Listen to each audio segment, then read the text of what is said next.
Hello, ladies and gentlemen, and welcome back to the Unified Proving Grounds Qualifier. We just got off of what was a very explosive victory coming out from the side of Bay State, and man, oh man, there was some crazy stuff going on there. That was definitely a Bay State game. Yeah, lots of explosions. A lot of them were from Corki Package. Again, this is the third game in a row that Corki's been picked up. Please just ban this champion until Riot nerfs it, man. This is unacceptable. This champion is way too good. Please get rid of it. Mutual agreement has to happen between these teams. Just no more. We won't race the ban on it. It's fine. Just nobody pick it. But it was definitely a crazy game, and it was full of a lot of different swings. One of the big things, too, is how poetic it was, really and truly, right? We got to see, at one point in time, all of the kills for UCI were on their Caitlyn, and all the kills that Bay State had were also on the Caitlyn. So it was a very interesting turn of events that we had to see inside of that game here. I believe that was pretty cursed. Yeah, it was cursed. It was cursed. Like, why do you even have the top scoreboard at that point? Just look at Caitlyn's score for the early game. That's all you need. Yeah, the top lane was an island for sure. It was so quiet up there. Like, at a certain point, I think the camera didn't go to the top lane until like 14 minutes into the game, by the way. Yeah. Something like that. Yeah, it was a bit of an isolated area. Back to the island they went, but we did have some replays to be able to look at everything that did happen over there, and we do want to start it off with a very interesting clip of UCI going for a late invade that set up for some interesting plays. So Miko mentioned it before that their level 1s are really, really creative, and this is no exception. They go for a late invade onto the enemy blue buff, not spotted out, and they get to scout out where their bot lane is by that ward that they placed off their level 1 as well in the bottom lane. So Dwang Pro gets to take this one away. They get to go directly down to bottom lane as well, since it's a double range matchup into the Amumu. They're pushing up. Dwang Pro gets to take both of these camps and then just go kill them right after that. Yeah, Mika, I remember over off desk, you were looking at this like, oh no, the setup's there. It's coming. The Jaws music was playing for you.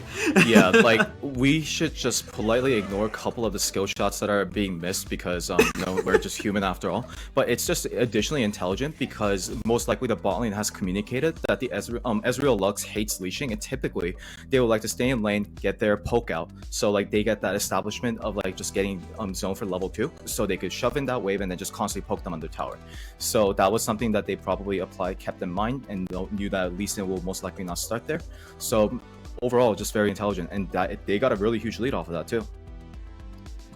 Absolutely did. And we do have another thing to show here, which is something else. You were talking about, Spence, you were talking about Corki and how Corki has been picked 3 times now. We want that mutual agreement. But there's another interesting statistic that we have a replay to show here. Yeah. So we've had Corki in all 3 of the games, and the first Herald has not been taken by the Corki team in any of these games. Guys, Herald spawns at 8 minutes. Corki package spawns at 8 minutes. What are we doing? Well, you know what? I'll tell you what we're doing. We're going and using it on Sohori and killing him again. Poor Sohori. He got spotted on one ward for a brief moment, and Saranak was just like, I'm going for him. Yeah, there's actually a lot of things that we could talk about in this perspective, mainly because right before the replay, we actually saw Bay State's bot lane overstaying for 1 additional wave and then getting those last turret plates. So from that point on, Bay State should have been able to identify that they're not going to be able to capture Herald. And just because, well, Amumu is going to be getting first setup, and then Lux is not going to be face checking on Amumu. That's just not going to happen. So if that is the case, then what they most likely should have done, and a gist of it is what we saw because of the mispositioning of the Caitlyn. But it's if they were able to catch the wave and then crash it into the enemy tower and then just threaten a dive with a Corki patch at 8 minutes, then even though they're giving up Herald, they will be able to get something very meaningful on the bot side, potentially like a lot of CS denied, even a capability of killing the Caitlyn under the tower, because we realized very soon that if you put resources into the bot lane at Bay State, they will give you the win. I mean, we got to see that full force, and I want to talk about this Drake fight that we had inside the river. It had Corki package, Gnar flank, everything that you could possibly look for here from them, and it was a disgusting fight. And Mika, you were talking about some of the macro decisions, and we got a replay to actually walk us through it. Yeah, I actually loved UCI's initial approach towards this. There's very few teams that actually fully commit to a bot lane push and then try to enter the dragon that way, because mid lane priority is not the only way to enter it. Of course, like there's 2 lanes that dragon's attached to. It's just people forget about the other one too often. And the issue was twofold. One was that Caitlyn was mid lane instead of Victor, who had TP, so they weren't able to unite and then just like group up in time and then just do it, or typical front to back composition where Caitlyn and Victor will be able to shine. And then the additional problem was that they also had one chance where they were able to take out DMK if they had all their CC and all their damage lost. But Victor overstayed for one additional wave because he thought that he had to crash the bot lane tower and force him to respond, which isn't necessarily true, because what you need to do is just guarantee your entrance, and just by clearing that wave, you've already done so. So especially if you get the pink wards down, then you're already like setting yourself up for success. So those 2 things didn't work out for them, but if they did, that would have been like a really impressive way to come back. I'd agree on that. It would have been impressive, but didn't happen. Bay State took a very explosive way to go about it. We do have an end game graphic as well for us to kind of look and discuss how the end of that game played out. But I mean, I'm sure we're about to see a mountain here, Smets, in terms of the gold, because Bay State never left the gold lead, right? Yeah, the gold is one thing, but I'm really interested to see this Ezreal damage, because it felt really high watching that game. I'm sure that's really high in the damage chart as well. Regardless, this performance from Sophis Sage was actually really, really impressive outside of the lane, because he was under fire really heavily from the get-go. We just watched that level 1 gank from the jungler as well, from Duong Pro. Came back really well. Able to get a lot of advantages. He kept the CS lead for most of that game, and I have to give a really big shout out to that guy. He was able to play this lane as if nothing crazy was happening, and we all know that that's just not the case. Yeah, we all definitely know that. And you were talking about the damage chart. Gotta highlight it down in the bottom right of your screen there. The Corki Ezreal damage, man. That is absolutely disgusting here. Honestly, and looking at this, Miko, is there anything you're looking at? You see this in-game screen and you're like, all right, this is what you guys need to do, UCI. This is how you change yourself so you don't run into this screen again. So I think the first thing that they should do is they should close their eyes and then not see goal difference over time. Because if I saw that as a player, then I would be also very, very sad. And I think the second thing that they should focus on is they should give themselves a little bit more agency when it comes to their mid lane pick. We talked in length about how Cinnamon Bread's advantage is revolving around those melee champions that are capable of roaming. Victor is a complete opposite case of that. So if they ever have a stylistic change, then get this guy one of his champions, and then make sure that he's able to link up with Duong Pro and give him the agency to carry the game.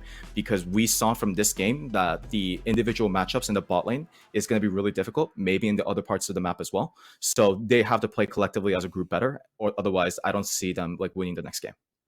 Yeah, the big champion that we were considering when looking at the end of the draft was actually Orianna. Not even a melee champion, but just another enabler for Cinema. Cinnamon Bread. I want to call him Cinnamon Bread because that was his name, but it doesn't fit in the TR because he's got his strike code. Cinna. I would have liked to see him play one of those enablers. I fully agree. It doesn't even have to be that melee champion. I think Orianna would have worked really well. Maybe even like another enchanter. That could also have been an angle, because you do have a lot of damage coming out of Duong Pro on this grave. So yeah, fully agree.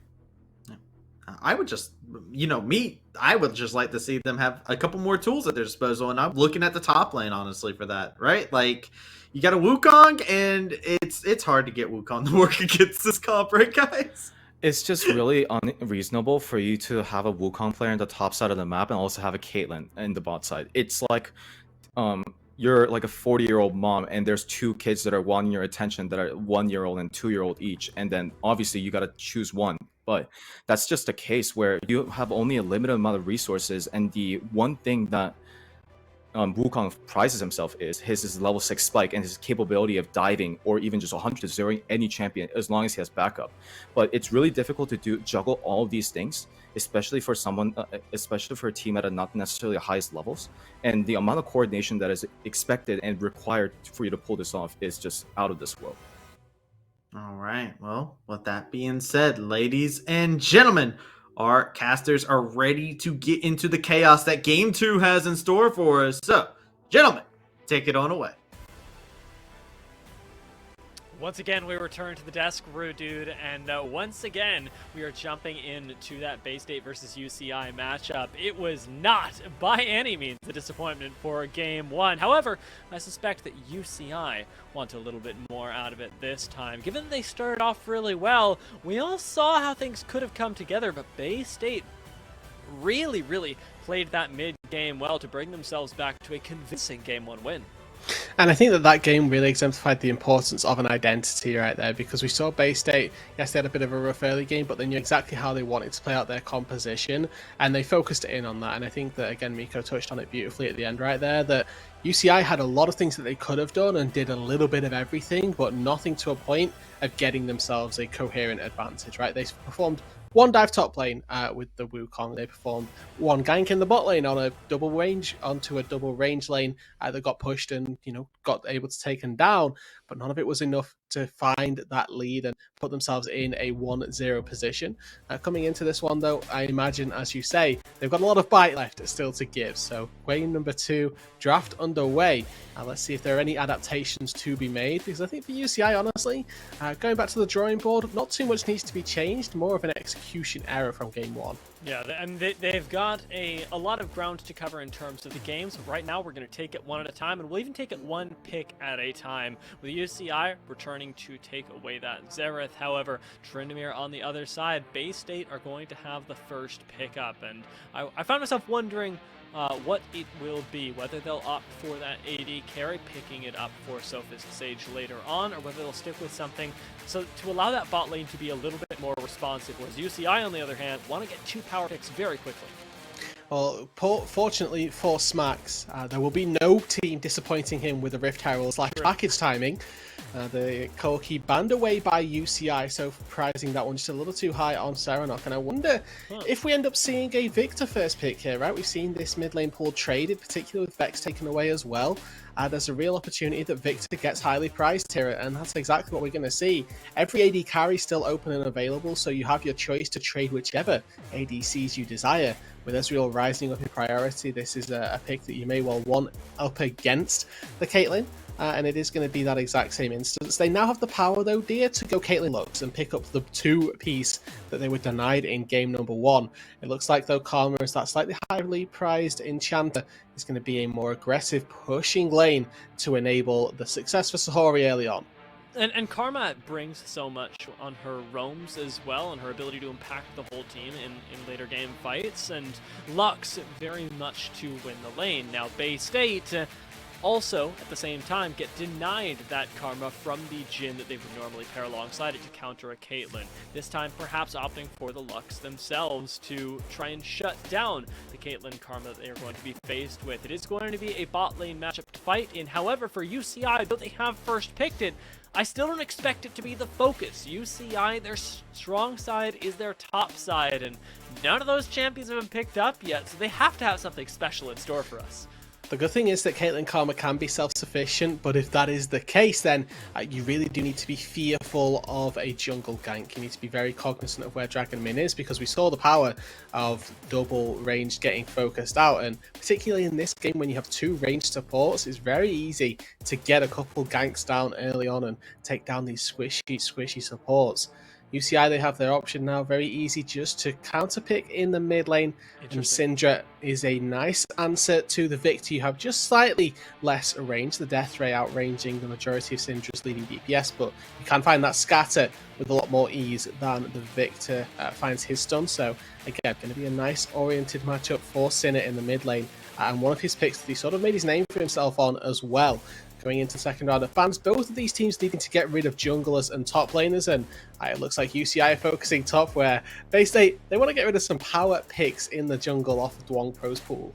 And for good reason. You don't want to have to deal with Dwong in his comfort zone, because that is where the real strength of UCI's early game comes from. Again, I look at this and I go, you take away Trundle here, but again, they opt for the Darius. Bay State know exactly what they want. They're comfortable against the Trundle from UCI, it seems. And as I revise all the bans, that's still available here. I'd like to see it picked up. Certainly gives them, again, even more early game opportunity if they can just focus out this the entire bot side of Bay State. They have an incredibly Trundle susceptible susceptible comp. Olaf, though, sort of doubles down, hems in on their composition right here for a bot side supremacy. They've gotten a ton of early game priority, but this Olaf should really double down on that. The Jarvan as an answer to the Olaf is an age-old classic, as well as Jarvan being incredibly meta right now. Is an absolutely dream pickup for Dragon Min. The reason you like taking Jarvan into the Olaf is, yes, Olaf immune CC. What he doesn't do is immune having terrain being built around him. You can quite easily at the start of team fights pin the Olaf in a little baby cage, flag and drag your way out and still have impact in the fight, where you're going to see Dwong Pro sat in that Cataclysm having absolutely nowhere to go. Two different cages now in a weird way with the Camille. Of course, the Camille much less effective against the Olaf. However, gonna make somebody else's day difficult, and I think I know exactly who it's going to be. Sorry, it does not seem like he's going to get out of this unscathed. However, with the last pickup here likely going over, I want to say into the top side here, Graves is an interesting selection here. Are they really? Do you really think they're putting Olaf top? Oh my god, they're putting Yone top. Yone's going top. They were never going to put the Olaf top, but it was a nice notion anyway to try and get some cheese in the early stages for Beric. Yone, though, as an answer to the Camille, certainly going to be a level 1 to keep your eyes on. Lethal tempo on Yone. He's absolutely bonkers, and we see that Bejani opting into the Ignite in terms of the summoner spells, maybe trying to cheat a little bit of the laning phase where he's able to get a extra advantage rather than just champion kits. We'll have to wait and see whether or not we've got something like the Conqueror press the attack, or if it's that more laning oriented Grasp of the Undying. Typically what you see for Camille is to try and gateway them through a fairly rough early stage of the game. But for Bay State right here, they've once again got themselves a fairly coherent team fighting composition, a really good split push in the late game. Whether or not the Camille will be able to outduel Beric in the 1v1 later on, we'll have to wait and see.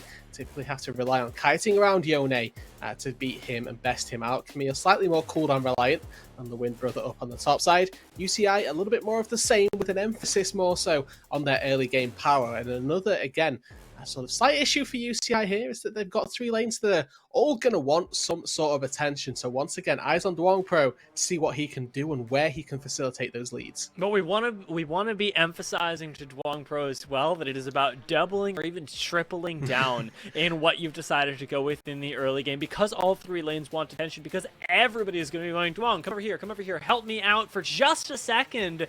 Every second of the jungler's time is valuable, and I want to see it invested in the same lane over and over again. You talked about how the Caitlyn Karma is pretty self-sufficient, and I think I'm okay with letting that go. You want to go into the either mid or top lane right now, and the more that UCI can get one of those lanes ahead with the help of their jungler, the stronger their spear point is going to be in that mid game. Exactly. Whoever they can look to break those picks open with, both Sindra and the Yone as well, are incredibly good at finding those. Scatter the Weak, Souls Unbound into Fate Sealed, certainly a very lethal pick tool. And as we mentioned, that I was saying would be good for Trundle. The reason, of course, that Bay State might find themselves in a few little issues here is that they've got no mobility on their bot side and mid laner. Sophist, Brain, and Serenok all going to be incredibly susceptible to going down if they get caught out by just a rogue undertow even. Sahori again going to have a large, really important time getting those traps down, because there's a lot of CC for him to try and follow up on. So for UCI here, again, the early game for them should be their focus, and if we don't see them out in front by 15-20 minutes, they're going to be in a really difficult position. For Bay State, more of the same. Control the early game, keep yourself out in front, and as we know, their composition, their team style is more oriented towards Sophist and Brain. If this Jhin gets to the later stages of this match, we should expect to see him be able to take over. I gotta tell you, dude, Sophist's Jhin is something to behold. It's insane. We are in for a treat. This is really good. If you haven't seen it before, Bay State is going to be fighting tooth and nail in this game, and Sophist's Jhin has a heck of a lot of nail in it. It is really, really difficult to play against. UCI, on the other hand, do have threats that you talked about before. The Yone, importantly, really standing out to me in terms of backline access, or rather fast backline access. And this is where a lot of pressure is going to be put on Beric, because he's actually pulled out the Yone in recent history to what I'll call middling success, and ultimately not a game win. This needs to be totally different, and it is a vote of confidence from both himself and his team that they're actually going with this one more time in a game that very well could lead them to being eliminated. Exactly. This is an elimination match, as a reminder to everybody. If you lose, you go home. So a win almost is absolutely imperative here for UCI. We do see them charging into the topside jungle. Level 1 action. Sort of a brand deal for UCI at this point. Pejani, oh, that is crucial. That's actually very big. Stealing away that ward kill. We'll now hit level 2 off the first 6 creeps. So if we see some duking it out up on that top side, Beric could well get a little bit cheesed by that one. We'll have to wait and see, though. It is the Grasp of the Undying for Bejani up on the top side. So again, trying to give himself as many laning advantages as possible as the game gets later and later. Of course, the utilization of a flash and a lethal tempo certainly going to potentially outweigh what Bejani will be able to do. Are Bay State setting up their own level 1 though right now? UCI are going to get spotted on that ward, but it could very well be that we get a little bit of skirmishing. You do have, I was going to say, okay, level 1 if you really wanted to fight, but it'd have to be more surprised than anything. And right now, it's not going to be Bay State opting into that early game. They know UCI are strong and instead retreating back into their own jungle, and it's high time they did as well, getting that damage down. Importantly, to unleash Dragon onto the rest of the map. I really thought by some miracle that UCI just knew there were 3 people in there and they were about to collapse 4-man into that brush. Wasn't the case, and ultimately we have this jungle pathing where actually going to see both junglers head up toward the top side for their first clears. We actually see Dragon Min starting out very quickly heading up toward that top side, not particularly a full clear angle for him. Sophist takes an absolutely massive chunk right there, and be curious, I think we got Inspiration second and a Time Warp Tonic for Sage with this Boots 4-pot start, which is something I've not seen in a very long time. It makes sense in trying to outlash this lane, especially if it was discussed beforehand that Dragon would be paying a little bit more attention to this Camille that they'd like to have as a strong side. Sophist is going to be powerful no matter what. He's going to show up in team fights, and right now he's showing up in lane. Detro going low. 4th shot secures first blood, and in the 2v2, Bay State are already finding the kill. With Brain, however, now in the 1v1, has level 2, and is actually doing pretty well against Saori, who's rocketing forward onto him, tanking up the minions. Brain is forced to flash. No summoners now exist at all in the bot lane. And in the jungle, we are getting a little special something something. Dragon steals away the red buff just in time. Dwong may be going down, but Detro's already on the way. Sniff this one out. Bejani has come over and goes, maybe I don't want to fight anymore. Well, Dragon gets the shield and gets out. Beric flashing after him, gets the kill just barely and returns to the Soul Unbound. Yone, by the way. That range, insane. A slight disaster for Bejani as well. Should have been able to trade onto Dwang Pro, but his hook shot gets clipped on the close side of the wall on the backside of Golems. Absolute disaster for the Camille there. But overall, it's UCI coming out on top in these early stages. It was Dragon Min who started out that fight. And you know what, dear? That's a pretty good mitigating factor. Bejani has taken the Grasp, taken the Ignite. Up against double buffs, that makes your time a lot harder. It just occurred to me as we were talking about it, and I was thinking about Soul Unbound. I was like, oh yeah, the suffering isn't over, because when a jungler dies, the lanes feel the repercussion, especially in the early game. With Dwang moving down towards the bot side, it might even be bot lane that is feeling those very same repercussions. So for Sage, not too low just yet. They've got into the wave crashing. We'll see how things end up working out. Brainy now joining, though, is going to make this a lot harder. We have double TPs, and now Brainy's here, as you say, makes it incredibly difficult. Do they get this? No summoners on anybody except for Dwang right now, who has that flash, but he gets rooted underneath the tower and just barely misses out on the kill. You're right, Rooted. It was too much. It was disaster. In the mid lane, Bay State are trying to recover a little bit from what would have been some missing bot lane priority. Cinna gonna go down to one more auto. You can only imagine Serenok being the one that picks it up. That is two pretty nice plays that were made for them in a very short amount of time. That is so cool for Bay State. Stop the dive on the bot side, managed to kill for it. They also get a gank and a kill in the mid lane for Cinna's flash, force Beric's TP out of all things as well. Bay State, they started out this game incredibly well right now, up against UCI, who we talked about with this Olaf are looking to snowball. The Caitlyn, Karma bot lane are looking to find these leads, and then being shut down is beautiful for the Bay State squad. Careful, Brainy, careful. He may have stepped a little bit too far forward, but instead, remember, Sophist Trap. having shown back up, does not get that fourth shot. Still flashless and now slowed underneath his tower, ignited as well. This guy is going down. A double kill goes over to UCI's support, and, well, it may not be where they thought things were going to end up. 2 kills is 2 kills. Deserved, honestly, for Detro. Certainly setting up that play and keeping the hopes of UCI alive here in this matchup. Sahori, with an MVP level trap right there, honestly, picks up the pathing of Sailfist to within a T and stops himself from going down to any fourth shot capabilities. And just good presence of mind from Dwong Pro. We asked him to be proactive on the map and put himself in the correct spots at the correct times. And bot lane right then needed his help. They got it. You want to talk to me a little bit about what's going on mid lane as well? We've been so focused on the constant fighting that it's... Nope. Oh, never mind. Constant fighting continues. Dwong now really deep inside. It ends up going down very quickly to the Chaos Storm and the help of his friends. However, with Barrick so close, they weren't quite able to grab a kill back, where UCI instead likely losing another right now. 2 already having gone down, and Barrick just barely escaping with the help of Distro. Now into the waiting arms of Cinna, with Sophist Sage still flashless, unable to pick up that kill. He's got Swifty boots as well, which makes his chase down potential just incredibly high early on. We do get to see how this all started, though. It's Dwong Pro looking to try and take this Drake, and then Brainy getting chunked out to about half HP.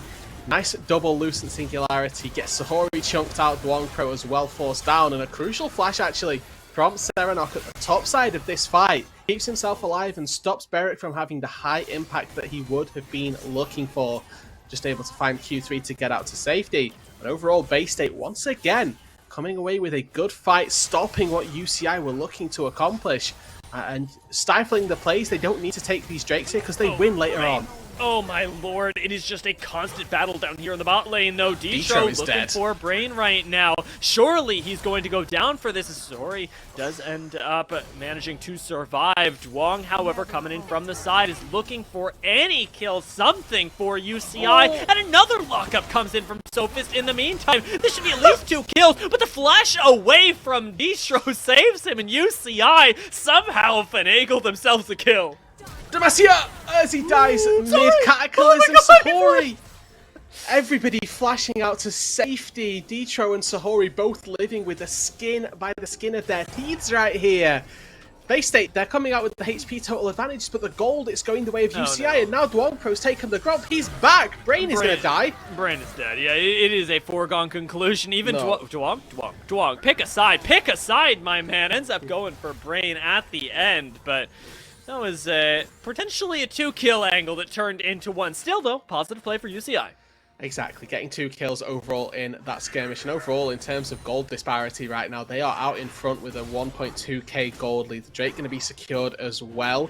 Up in the top side of the map, we can see Barrick having a more than adequate time up against Bejani as well. So UCI doing exactly what they needed to here. It took them a couple minutes to get themselves in a good spot, but they've righted the ship. They've put themselves into this winning position, and it looks like Dragon Min going to be trying to trade this Herald, or this Dragon rather, for the Herald.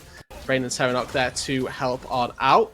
Important little note as well before we get too much further into this one. Serenok, with those 3 kill participation, gets 75 stacks off his way toward his Hex Core upgrade. So there we go. Laser already upgraded at 67 CS. You don't typically expect to see a Victor with a laser, but those 3 assists, or those 3 kills are doing him pretty good right now, as Brain almost certainly dead. Goodbye, Brain.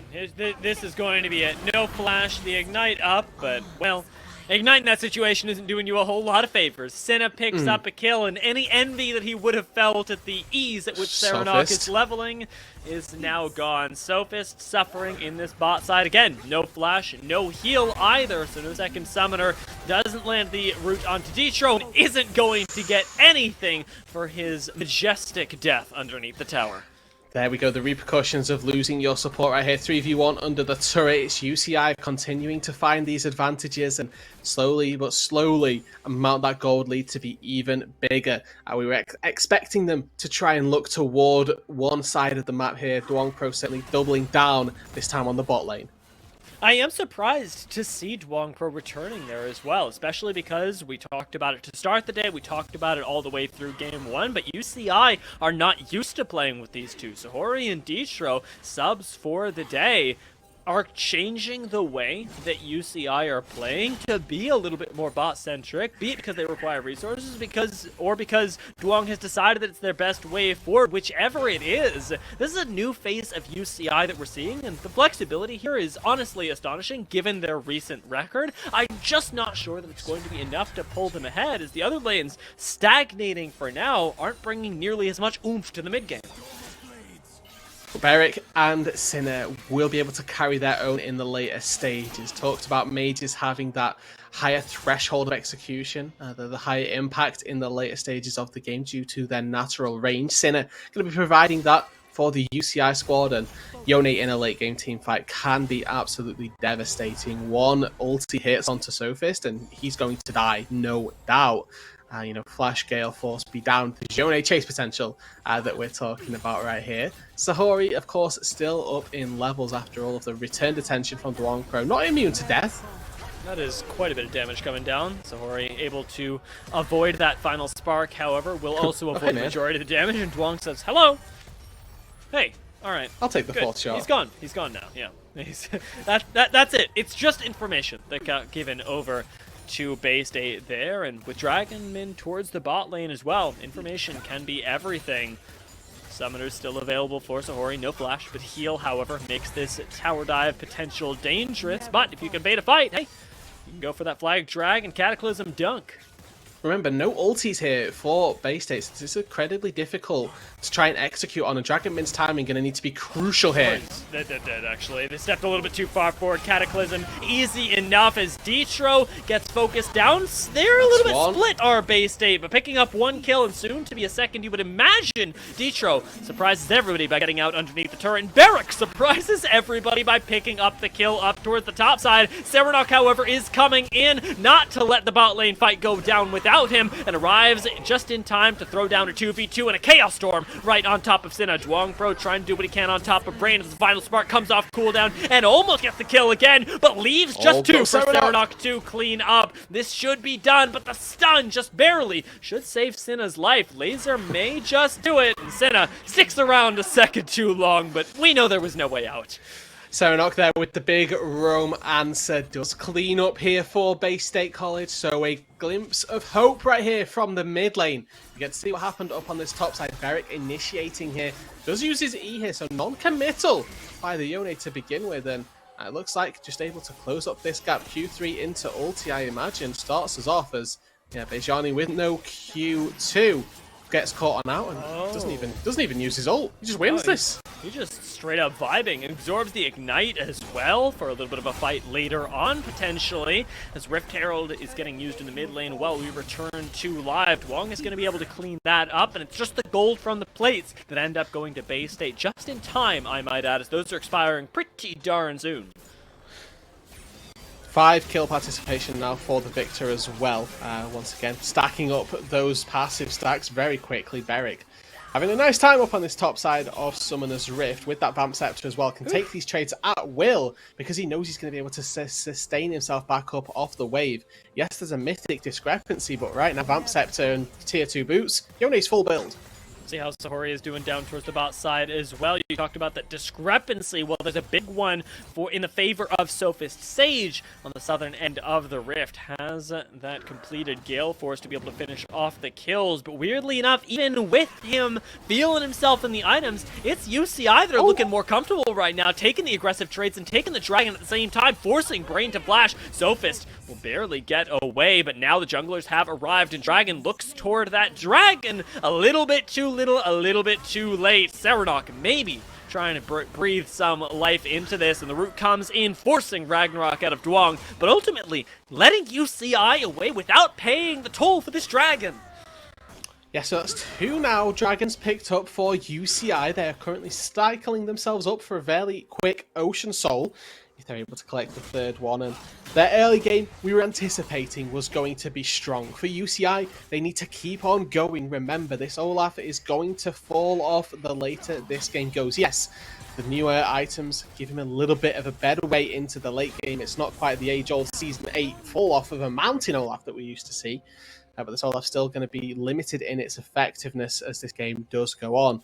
So UCI need to force some more neutral objectives, force some more kills, force some turrets, because currently we're still yet to see first brick go down. There is a Rift Herald up on that top side of the Rift, which you can already see is getting a little bit of attention here. Support's taking their resets, likely to walk their way up toward this top lane and maybe try and put a little bit more priority into the baby purple worm, the purple Sheldon. We're waiting for this next objective fight to really be the test for UCI and Bay State. As UCI continue to apply pressure, importantly with that Caitlyn, having felt a lot more comfortable in lane recently, Bay State are returning by continuing to whittle away at the mid lane tower, getting themselves some very nice lane and map priority should that be taken down. However, with Dwong now showing his face around the Rift Herald, it is going to be time to fight. And keep in mind, Barrick has just recalled getting himself that first item spike of the Immortal Shield Bow. So if we do fight, at the very least, UCI have that big one item spike to perhaps put them ahead above Bay State. No package here in this game, so it's going to be a 5v5 4 on merit. And zone control alone here. Benjani dives on forward, not quite looking for it. Your key ultis here looking for are Fates Sealed, plus that Cataclysm. If you can lock up the job, and that is going to be beautiful. Flash stun on everybody except Serenok and Dragon Min, and now fight topside. Oh lord, Barrick's taking a lot of damage. This is looking very doomed. We were hoping for the Fate Sealed, but we are getting it in a more metaphorical way than I think we had expected. Barrick, now gone for the next 30 seconds, has essentially forfeited this Rift Herald over to the side of Bay State, and UCI trying to answer back in the mid lane. May just be able to secure this tower, but not even that. Oh, it's on its last legs though. That route from Brain not quite going to be able to connect, but that's enough here. Really well played by Serenok to play at the edge of his range and get that turret to stay alive. Rift Herald secured then for the Bay State College squad. Puts them with a slight advantage. I imagine that these mid-tier ones likely to get traded very quickly unless we see some insane priority on keeping somebody in the mid lane for the remainder of the game. Honestly, one quick lapse in judgment and those turrets are both a stiff breeze away from falling over. Dwong's gonna go over here. We want to fight. They know. They've been tracking Dragon for a while, but the problem is it's just so hard to kill anyone from Bay State. There's no reason to engage, and on UCI, we talked about this earlier, there just isn't the ability to force an engage either. It's got to be Bay State opting into it every time, and they've managed to keep this entire squad of UCI at arm's length, even around these last couple objectives. Majani is really the one that can start fights easily. Dragon at the same time on Bay State. So really it is going to be these fights happening at Bay State's whim, unless UCI can manufacture these fights around objectives that they were unable to just minutes ago. And once again here, trying to set up the picks with the likes of Ione plus Scatter combo is their way to success. Gale forced by Sahuri. Now with no flash, it's slightly susceptible for the next minute or so before that summoner spell does come back up off cooldown. Going to take a reset and allow that one to come up for a little bit. It looks like BT as a second item for Sahuri, and in terms of those mid-game item spikes, it's going to be pretty powerful. Ow! Ow! Yeah. Oh god, that really, you know what? That's quite rude, honestly. And the fact that it chunks out Sinner to the point that he has to recall gives Bay State a lot for their trouble. After having invested 2 ults, they get the mid lane tower, but more than the mid lane tower, Rude Dude, they now have so much more mid priority for this upcoming Dragon. 12 seconds away, Sin has just been forced to recall and teleport, and while UCI have an ultimate advantage, they don't have a territorial one. No, complete control over the river right now for Bay State, so they have got the, as you say, territorial advantage. Dietro's a little bit split, I will say. Cataclysm, now he's He's completely split. He's split by the thin band we call Mortality, as Duong gets chased out by that very fourth shot that doesn't quite find him. Bay State have a single-man advantage in their favor, and it's around this third dragon that would otherwise have put UCI on Soul Point. This flank from Barrick, though, could spell disaster. Serenok spots him now, and Barrick has got to make this work. The fate sealed, not invested just yet, but he uses it to completely clap down on Serenok. Having lost Cinna, however, UCI still very much struggling in this fight. Dragon is just not participating in it. He is just straight up vibing over here by the actual Dragon, and Barrick, unable to take it away, is going to watch that one go down, and now potentially watch his team fall as well. Root comes in from Sophist, fourth shot follows, and Duong, one auto away from death, will finally be shut down by Sophist Sage, as Bay State claimed the Dragon and several lives of UCI. Is he actually going to get out of here? Sahuri, he's got a blast cone. He may have just danced his way to safety. This guy's nuts. Wow. Hookshot not quite landing right there, and it is going to be Sahuri who keeps his life. But ultimately, once again, it's Bay State who come away with the large advantage on the play. Yes, Serenok gets shut down, but Sophie Sage on this gin. 7-4-4 right now. An absolute monster in this game, will be a lethal threat throughout. Serenok, you can see here, baiting Barrick, and, you know, it's nice from Barrick to hold Fate Sealed until the very end, and all of the mobility has been used, but it's a trade of a 1-for-1, and then on this top side as well, Duong Pro goes exceptionally low. All this time, by the way, Dragon just taking the Dragon. He's got absolutely no concerns that his team can't win that fight, and it's this pocket of vision that Bejani finds that, again, adds to the fact that I don't know how Sahuri lived here. It is really wild, actually. The 80 carry of all people was able to survive, but we are continuing to take people down, so he will have his time. Cinna goes down on the top side, and it's another play from Bay State that now has pushed them into being a mere 1,000 gold behind UCI. Again, after an early game that looked pretty decent from UCI, it is this mid-game where Bay State are continuing to thrive, and it is Dragon making a lot of these plays that are starting things off on the right foot. Now, Karma going to try and pocket Duong Pro, it appears, for the time being, mitigating some of that mid-game, late-game damage fall-off from the Olaf, just by giving him Sterax on a 4-second cooldown. Bejani does have hook shot. Can he get away? He should be totally fine. However, Chilling Smite does a lot of work, and so does the slow from the Karma. Teleport up here as Bejani tries to turn things around onto Dietro. Now has a friend in Serenok, who, oh lord, doesn't quite manage to burn down Duong Pro in time, but should actually be able to take this 2v1. Takes out Dietro in the meantime, and it's Sophist Sage who runs up to collect another kill with that curtain call, taking down two members of UCI for the one of Bay State. They just keep trading up, dude. Well, Bejani does fall, but it's worthwhile. Those trades, as you mentioned, going positive for the Bay State squad. Able to use their own teleport. Serenok comes on in, and the curtain call from Sophist Sage nets a 2-for-1 trade in their favor. It won't amount to particularly anything on the map. You can see the bot lane not in a great position to get forced into that turret just yet. I imagine that Bejani will head his way down here because it is a stacking wave that somebody's going to look to go and collect. Barrick, probably the one in charge of that one. And then, obviously for now, UCI, their game becoming more and more difficult. And now it could well be Cinna getting caught once again off in the side lane. Doesn't have a whole lot of options to escape, and now he has even fewer.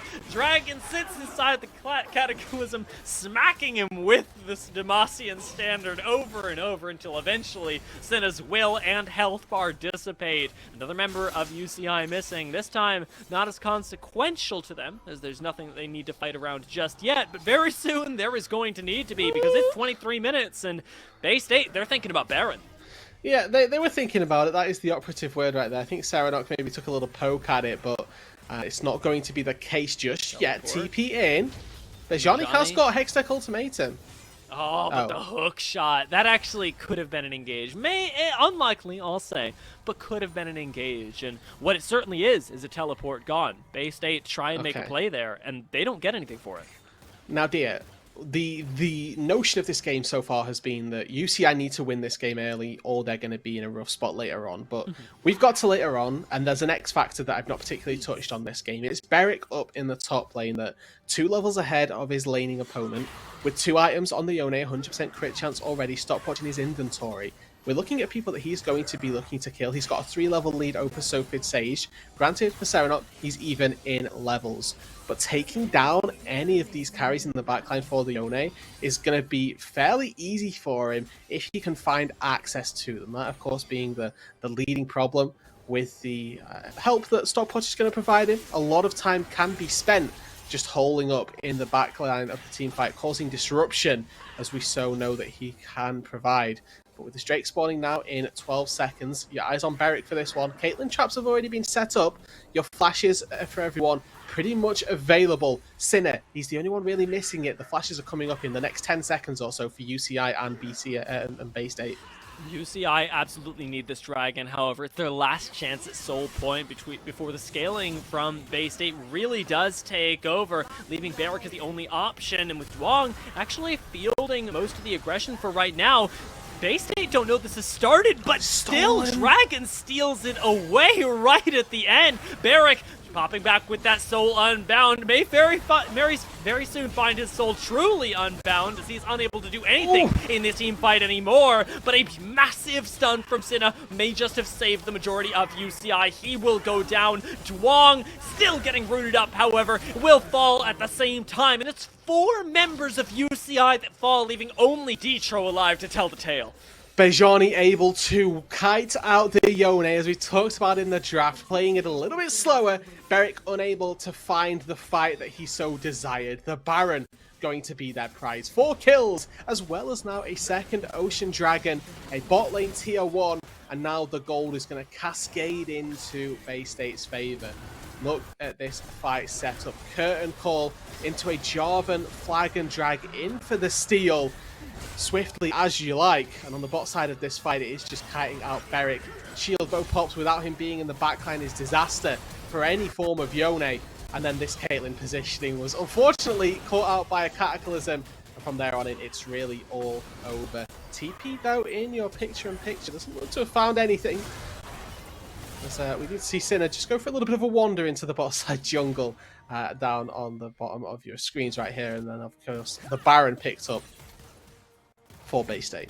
Yeah, massive for them, and now keeping them on the front foot. Still, the mid lane tower alive, surprisingly. Sinna trying to find a pick right now. Not actually spotted by the sweeper, however, Beric is, and Dragon going to start the fight off with the Cataclysm instantly onto Sinna. Sub 100 HP on this guy, but he manages to survive. Beric nearly takes out Sophis Sage, but nobody's there to finish the job, as he ends up doing it himself, jumping right on top of Dragon mid after with the Fate Sealed. This is the Beric that we needed to see, and now, with Serenok showing up, it is the Beric that showed up a little bit too late. Duong being chased down in the jungle will be finally finished off to complete the ace and leave Bay State the only members left alive. 3 Barons taken down, but what can Bay State accomplish with the 2 members that have got it? A complete ace right now and 10 seconds on the bot lane. Likely to just be this tier 2 potentially breaking open the base, but that's a fight that we need a replay of, because there's a crucial spell from Sinner that stops this fight from being an absolute wipe, and that keeps UCI just barely in this game. They're losing out on that fight, but you see glimmers of hope for UCI that they can potentially come back into this game. You mentioned it in that fight, dear, that Beric certainly very much up to the par. Sahori gets absolutely one-shot by Serenok. Okay, that's great. Sinner's just trying to kite his way out on the top side as well. We don't unfortunately get to see it, but Sinner's kiting away with those scatters, and unfortunately for UCI, it wasn't quite enough. The Bejani combo with Serenok is able to finish off this lowly jungler, and unfortunately, as we mentioned, the late game scaling of an Olaf not too great up against the likes of a Camille and a Victor.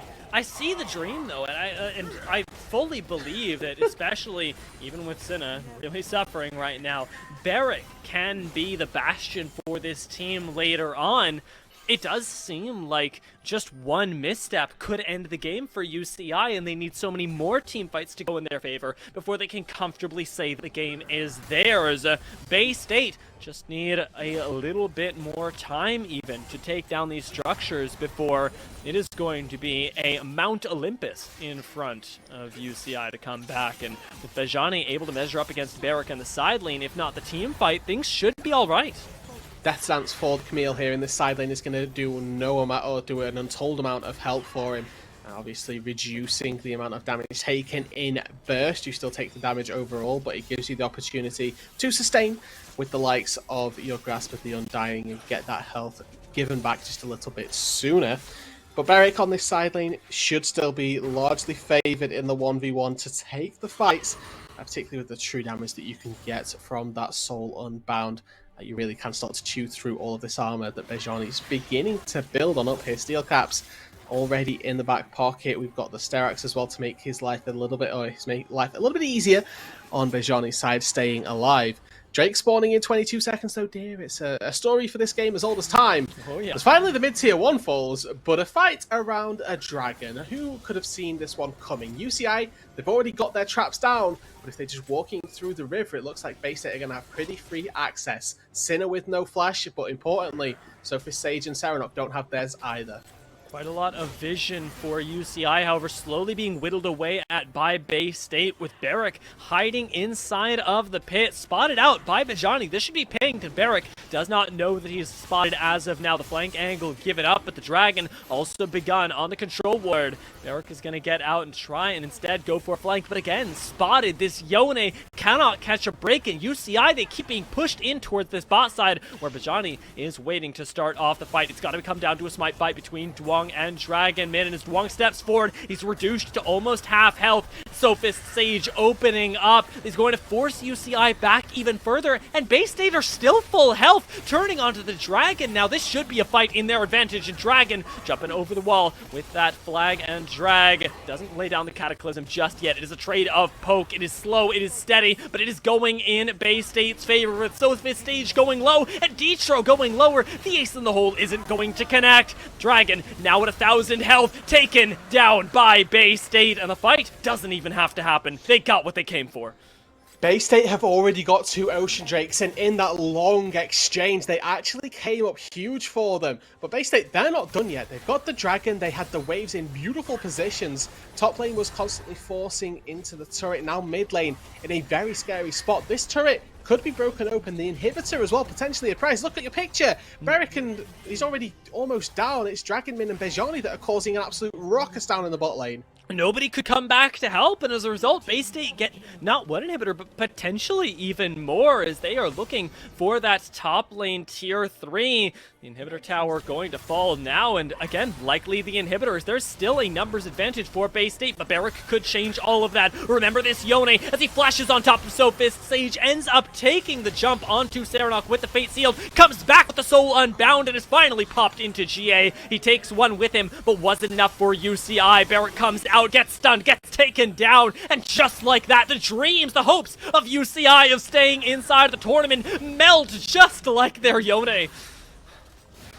Jarvan down on the bot side of the rift as well, just adding insult to injury for UCI. Dragon Min going to be likely able to take down this bot lane tier 2, as this is the last bastion outside of their base. UCI clutching right now at their final couple of turrets with the late game of a Camille, the late game of this Victor and Jhin combo as well. The poke, the siege, the setup from Bay State is just all too much. Level leads almost around the board as well for the Bay State squad. An intangible of gold in their favor with that as well. And you have to feel like UCI, they are on their last legs right here. Beric has sort of the weight of the team on his shoulders. Sahori, with this really defensive build, does not have the damage to carry these fights at all. And it really needs to hope that Sinner can start to step up as well, that Beric can carry him through this team fight. Because at the minute, it's looking very scary for UCI. Senna not even close to that third item as well, so Hori might be able to get this red buff, and he does with that final auto, just barely. But as Barrick down in the bot side is going up against Bejani, it is the Baron that is the true focus of Bay State, and it's something that you cannot approach as UCI. They don't have the vision, they don't have the data, and UCI are relegated to waiting till this Baron goes down, waiting till the minions are in their base to try and find a team fight to save them. And with this Baron now, the composition, the rest of this game, it plays itself for Bay State. Serenok will just kill Sinner here. He has got flash, but don't know if that's going to be enough. He's level 18, 3-level lead. It is just an auto away. Senna actually might have the Chaos Storm expiring, but even with that, there's nothing left up to chance by Serenok. Barrick, in the meantime, is trying to 1v1, and even this is a little bit risky as Bejani waits for him right back by the Soul Unbound. This might still be the 1v1 win for the Camille. Fate Sealed comes in, however, and Bejani just barely is going to go down. A 1,000 gold shutdown goes over to Barrick. And for now, it'll mean the Bay State retreat. Yeah, we didn't catch it on screen, but we also saw Bejani fall as well. So Hori able to combine and take down the victor in the top side of the map. So a couple crucial picks for UCI right here. Not quite playing with the respect that Bay State not quite playing with the respect that UCI deserve. They've got 2 inhibitors down here. This should be a done deal when you have Baron. You just have to go 5 members down into the bot lane. Let the super minions do their work elsewhere. It looks like we're going to be stalled out for just a little bit longer. The Ocean Soul very likely to go to Bay State here because UCI cannot leave their base. With 2 waves of pushing super minions, they're going to have to do a massive effort forcing those waves all the way back toward Bay State's base before they start to force their way forward. Look at how much they're collecting elsewhere, though. Even Brain going low right now. Ragnarok in the hands of Dwong will be a little bit more gold going the way of UCI, and they're starting to come back. There are now 3-4 items on the Caitlyn. Sahori starting to really become problematic. Sinna's picked up their 3rd item. Nazanya's Hourglass providing a lot of safety to them, and if Dragon, ooh lord, Dragon finds this kill, things are over here. With Bejani on the flank. This kill really will be finalized. Senna going down now. Numbers advantage to Bay State, and they should be able to take whatever they like, be it Dragon and be it an attempt at the end of the game. Baron's still available for the next 52 seconds as well. Bongpro gets jumped on. No ult for him means that he goes down as soon as that root connects, and it leaves it all up to Barrick. GA still not back up off cooldown since it was the last used trying to find the kills on Serenok and Sophist Sage. He's got no options to engage for the moment, while Soul Unbound still on cooldown, but this has to be the last stand for UCI, and it is in a 3v5. Barrick throws down that Fate Seal, pulls the Zanyas, but it simply isn't enough as Sahori gets chased out by the Chaos Storm, still remaining post-mortem from Serenok. Dragon, Sophist, Sage, and Bejani push in towards the base, take down these inhibitors once again, and very well could try and escape with yet another. Brain, having shown back up, gives them plenty of safety, plenty of shields, and Rudude, they're not going to go for the end. They're going to let this one go on a little bit longer, but the conviction with which they are taking these team fights leaves very little to chance. Yeah, we talked about it from the very get-go that UCI were going to need an early game lead. They found it, but their closeout just hasn't been there. Now they've got an absolute mammoth mountain to climb up. They've been finding these picks, but with an Ocean Soul against them, it became even harder. Baron up in 2 minutes 30. Don't know that Bay State are going to need this one here with 1 inhibitor standing up in the top lane. I imagine that this game just plays itself, but I said that last time. We're still here, dear. We're still 38 minutes into this game when it probably should have been over. The final hope for UCI, we have to keep mentioning, it is Barrick. He is the one person on this squad who will be able to carry these team fights. Full build on the Yone, able to win out in the 1v1 versus Bejani. And if he can find the miracle Yone ulti, the miracle fight to take down the carries, there's a chance that UCI can keep themselves in this siege, keep themselves in the Proving Grounds circuit qualifier, because if they lose here, dear, they've gone home. Barrick has that GA backup, crucially, something he did not have last fight. But like you say, UCI, they're coming down to those last couple seconds in Proving Grounds if they cannot find a fight. And a triple inhib just makes life even more difficult for them, if it's even imaginable, as Sophist Sage takes down that last bit of base from UCI. They are relegated in to watch these super minions push their game to its very end, to its limitations, and Bay State can throw down the very same poke that they did at the Dragon Pit and continue to harass UCI to a point that they cannot come back from. They need to fight here, because your base will get overrun, whether you have the minions or Baron or not. Sinner's already dead. He's got 10 HP. He survives, but now the minions are going to start to do some hard work right now. Bay State can step up to the turrets and start to take them down. Detro gets chunked as well, and Sophie's is just chipping away. That's one turret already dead. With one turret left remaining, Dwong knows he has to pull the trigger, but again, UCI do not have the engage. Bay State dancing around them with this Ocean Soul. Bait Barrick in, get that fate sealed, however, and it is one kill going the way of UCI with the Soul Unbound, bringing Barrick back. Everybody peels back to try and stop Vajani, but Dragon Min is the one jumping forward, still peeling for Sophist Sage, who takes down that turret, and with the Nexus exposed, maybe spelling the end of UCI. Barrick is all over Sophist, but he can't find the kill in time. The Nexus goes down, and Bay State will be the ones continuing in the unified Proving Grounds.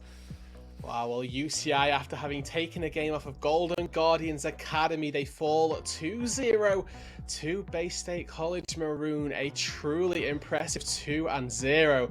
One that had me at the edge of my seat for the most part right there. There was definitely times that we thought UCI would have been able to take that game, and game number one was no different either.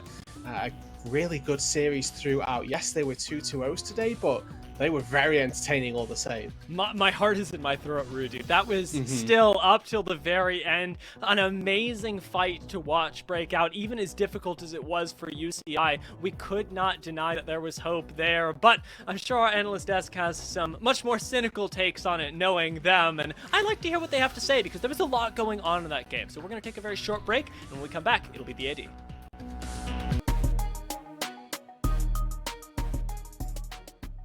Gentlemen, welcome back to the Proving Grounds circuit here, as I got Sage from the bot lane of Bay State. How's it going? Hello, I'm doing good. How are you? Yeah, I'm doing fantastic, especially after getting to see you guys have a very fun matchup, and it looked like you had a very fun time inside the bot lane inside this series. Would you like to expand on that a bit? Yeah, early game I didn't expect Graves to gank like bot lane level 2 after the blue, but like I still won the lane first game, so I'm happy with that. But like, second game was a little bit hard because like he actually camped bot lane like entire time. But after that Ezreal performance, can you blame him? Yeah, yeah, true. I mean, yeah, they had a great plan to like shut me down, but still we won the game, so I'm kind of happy with that. Okay, yeah, I mean, getting the dub is always something to be excited and happy about. So you do get to move on to the next round of competition here, and you guys did get to face UCI just recently here. I would like to touch on one of the questions that we had that popped up in air was the opposing mid laner, Senna, over on the mid side of UCI, posted that the player he was afraid of the most was Serenok, your mid laner. How do you feel about people being afraid of your mid laner when they're coming into these matchups? I mean, like this is like my first time playing competitive, so like they don't really know me, so I'm okay with that. But after this series, like I hope they like are afraid more about me. Okay, so you're like, I'm the threat. Hold on, spotlight over on me. I like it.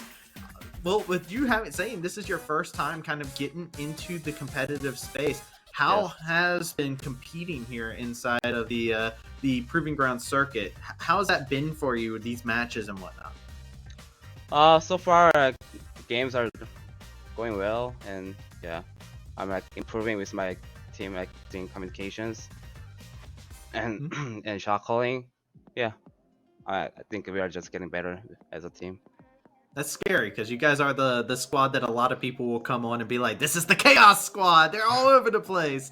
So if you guys are getting improving, that lowers down the chaos into being beneficial for the opposing team at some times. So with that being said, I do want to kind of touch on the fact that you guys do know what your matchup is coming up. You Yep. guys have a rematch opportunity coming up. How are you guys feeling going into that? I think after this series, I think we are ready to face them. Okay. Yeah. So you're ready for them. You're ready to show wild card that you are you're the threat, right? Like that's Yeah. what we're looking out for. Some pop-off performances coming here soon. With that being said, I noticed that you don't have a Twitter or anything like that, man. What do you got to say for everybody here who's watching, cheering you, and some new fans that you may have acquired inside of the game today? I mean, you guys can just watch my games on this stream, but I think if I just keep playing League, I might just do the Twitter too and streaming maybe. I didn't decide yet. Yep. All right, more of a spotlight. Let's go. I'm all about it, man. Let's get it. With that being said, Sage, I want to thank you so much for coming out to the interview, giving us some insight on your win, and congrats yet again. You make sure you have yourself a good night, as we're going to go ahead and go back over to our desk here, flipping it on back. As we are back in it yet again. And gentlemen, we just got to hear from Sage himself. What a fantastic thing to hear, getting into that competitive spree. But we got to talk about this Bay State dub here. Yeah, big dub for them as well. Like you said, they now have the opportunity to play against Wildcard for the second seed out of this group. And this is not what I expected to happen at all. I definitely came into this expecting UCI to take the win. And if we still have the caster predictions up as well, this is a great time to flame all of our friends.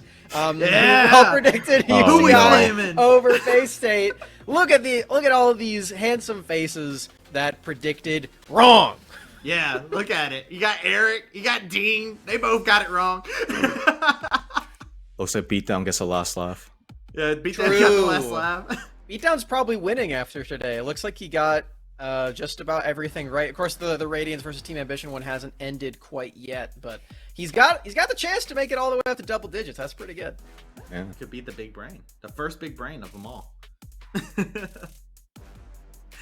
Big Brain Boulevard. Big Brain Boulevard.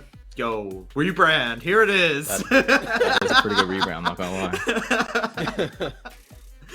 With that being said, we do want to go ahead and start talking about this matchup and how exactly it came to be here from this squad. Bay State coming in was able to put in some pretty good work, especially game number one. Game two, a little bit more of a struggle, but we do have some points to go over and some replays to boot as well to show some of the stuff that was happening.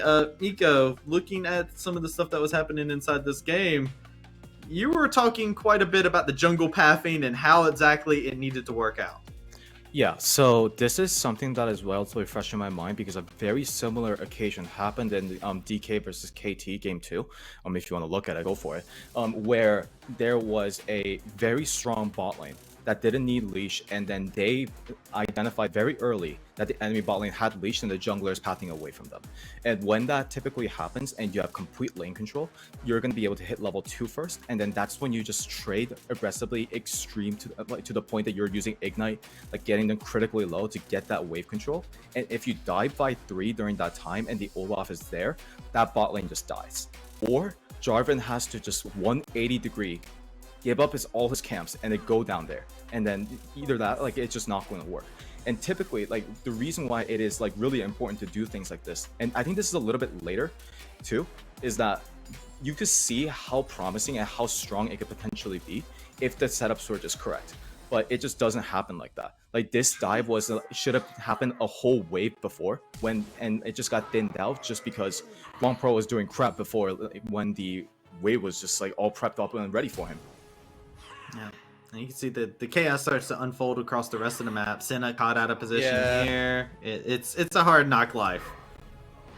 They had their jungler showing bot lane, so it's really easy for them to make that mid lane gank onto Senna as well. So yeah, just a really great opening for Bay State after this. Crab just won them the game. It's just Crab another victory for Crab.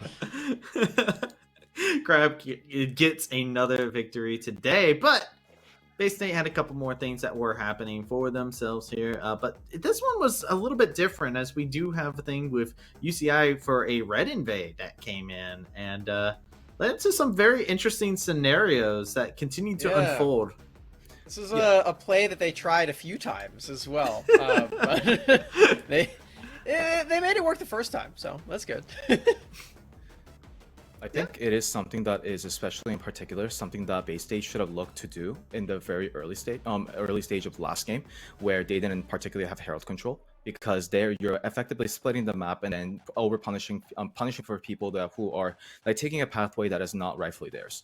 But I think that those plays were fine, and the overall theme of UCI as a whole is that they seem to have like either a gist of a really good idea or like a basis of a really good idea, but it was those small moments, really small intricacies that they just either missed or just ignored, that ended up like leading to catastrophic results, which is quite disappointing. Like from their perspective, it must be.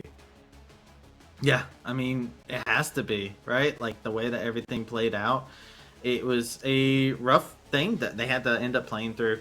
And talking about it, do have the little bit of a replay coming up at us here in a moment. See exactly where we can see the flanking that could possibly happen. We've seen Drake fights. It was a chaotic game, guys. Like, this was a 40-minute fight where both teams were just doing all sorts of mischief.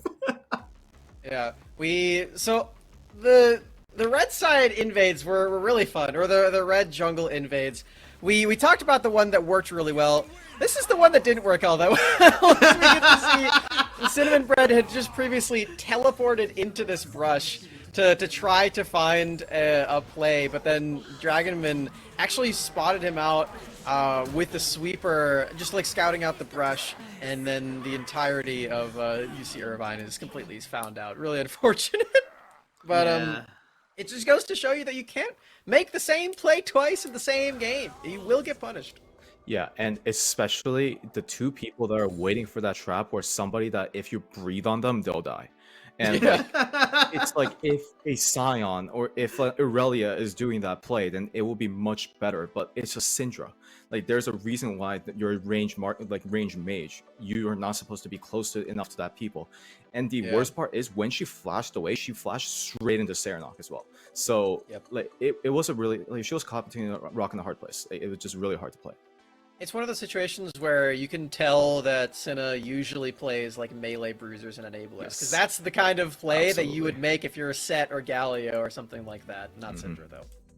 Yeah, turned into a bit of an unfortunate thing of mishaps. But before this happened, before this Syndra TP flank attempt came into play, we did have a Drake fight that broke out here, and like I said, the mischief, it was nonstop, man, and it was a steal that Bay State was actually able to get here. Smets, if you could walk me through this. So we see UC Irvine actually in a pretty good spot, all things considered. They don't have vision of the bottom side of this this Drake pit, which is why Barrack has to divert his attention, which is really where things go down the drain for them. They don't have a very coordinated attack to keep the enemies outside of the pit, let alone the unfortunate Drake steal from Dragonman.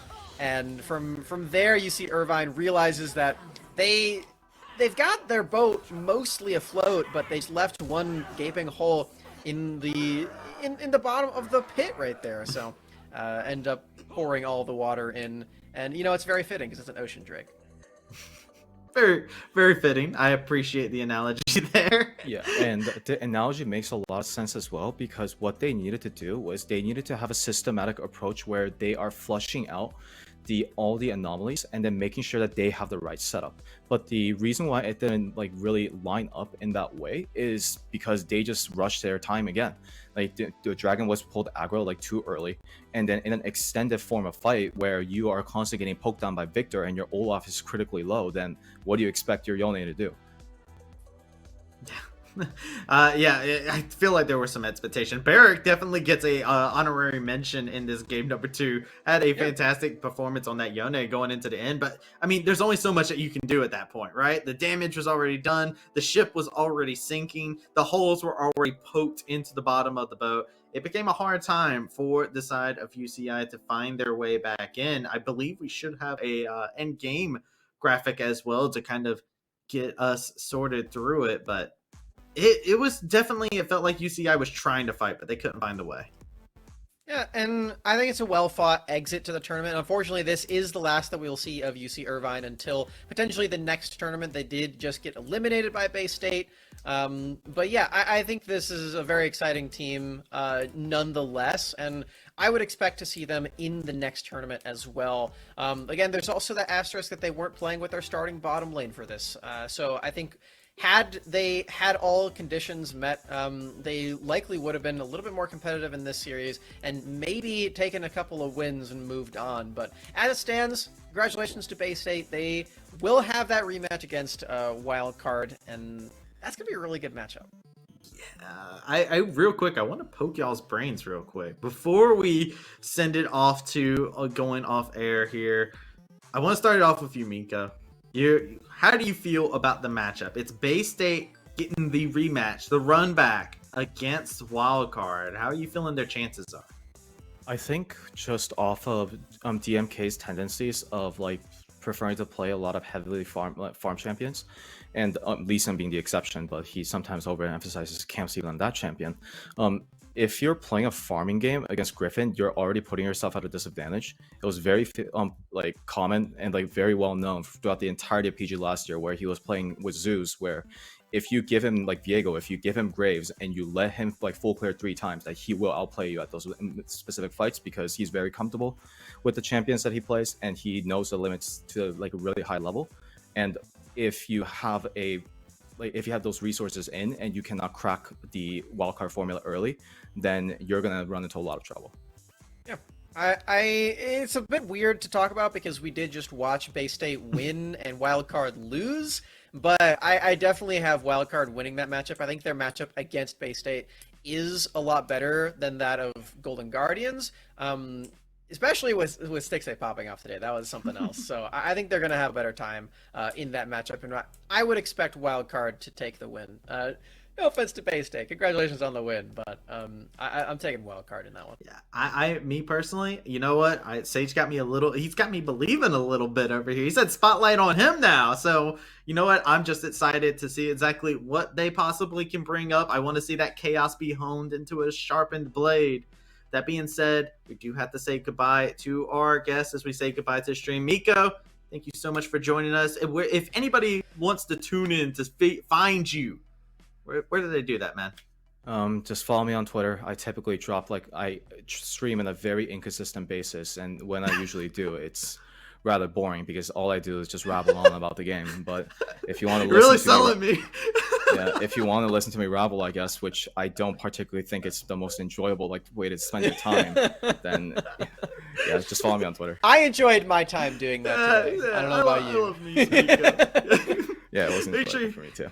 Make sure you follow him. Keep an eye up for Miko. And with that being said, that's it for us here on the Academy stream. We hope you all enjoyed and have yourselves a fantastic evening. We'll see you tomorrow.